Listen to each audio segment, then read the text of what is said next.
La coque explose. Jean Balsrud plonge dans l'eau noire sous les balles allemandes. Restez jusqu'au bout. Vous verrez comment un homme traqué sacrifie son pied pour rester vivant. Derrière lui, ses camarades disparaissent dans les flammes et la Gestapo commence déjà la chasse. Jean rampe pieds nus dans la neige sans savoir que toute une région va devoir mentir pour lui. Le premier choc arrive vite. Du commando, il est le seul à échapper aux Allemands. Quelques heures plus tôt, le bateau MK Bratholm glisse vers la côte nord de la Norvège occupée. La mission vient de Grande-Bretagne, saboter les installations allemandes autour de Tromsø. Mais leur contact local a été compromis et le piège se referme. Le 30 mars 1943, près de Toftefjord, les Allemands approchent comme s'ils savaient tout. À bord, les Norvégiens comprennent trop tard que la mer est devenue une prison. Ils font sauter les charges pour empêcher les documents et le matériel de tomber aux mains ennemies. Jean saute à l'eau glacée et ce choix impossible devient son unique chance. La plupart de ses compagnons sont tués ou capturés, puis l'affaire devient une traque totale. Mais ce que les Allemands ignorent, c'est que Jean a atteint la rive. Jan Sigurd Balsrud a 25 ans et il connaît déjà l'exil, l'entraînement, la clandestinité. Après l'invasion de la Norvège, il a rejoint les forces norvégiennes libres en Grande-Bretagne. Son unité, liée au Special Operations Executive, vit pour les opérations impossibles. Opération Martin devait être secrète, rapide, presque invisible. Elle devient, en quelques minutes, une condamnation à mort.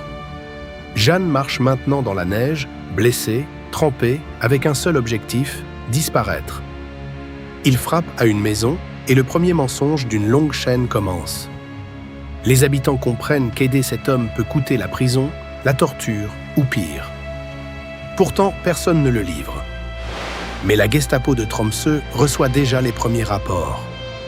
Les Allemands savent qu'un survivant manque et ce vide les obsède. Jean change d'abri, de grange, de cave, toujours avant que les bottes n'arrivent. Chaque porte qui s'ouvre peut être un refuge ou la dernière erreur de sa vie. Dans le nord occupé, même le silence devient une arme. Des pêcheurs et des paysans le font passer vers les montagnes de Lingen. Le plan est simple à dire, rejoindre la Suède neutre.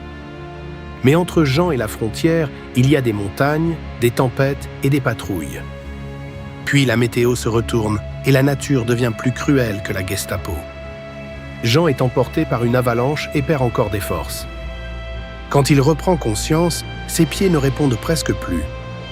Les habitants l'installent dans un abri de neige, loin des routes surveillées. L'endroit ressemble à une tombe blanche, mais c'est son seul refuge. Les sauveteurs promettent de revenir avec un traîneau dès que les patrouilles s'éloignent. Mais les jours passent et personne ne peut approcher. Jean reste seul, dans le noir, avec ses pieds qui noircissent. Pour tenir, il rationne tout. Nourriture, lumière, mouvement, espoir. Un matin, il comprend que l'infection peut le tuer avant les Allemands. Alors il prend une lame, décrite dans certains récits comme une baïonnette, et tranche les orteils morts. Ce n'est pas du courage de cinéma, c'est une opération sans médecin, sans cri possible.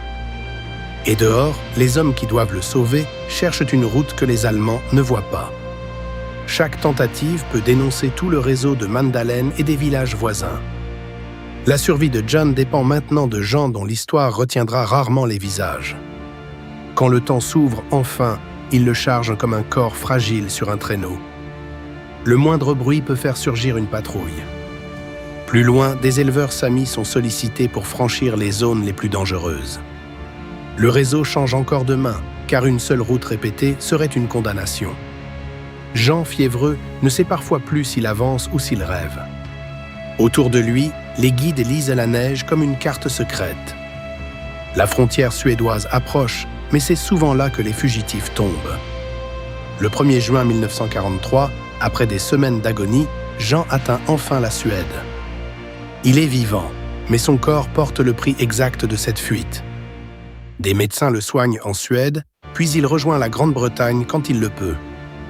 Il survivra à la guerre, alors que les hommes du Bratholm n'ont presque pas eu cette chance. Le secret le plus fort de cette histoire n'est donc pas seulement Jan Balsrud. C'est la chaîne invisible de civils qui a tenu face à l'occupation allemande. Sans eux, l'homme qui s'est amputé pour vivre serait resté une trace dans la neige. Aujourd'hui, son évasion reste l'une des plus incroyables histoires vraies de résistance arctique.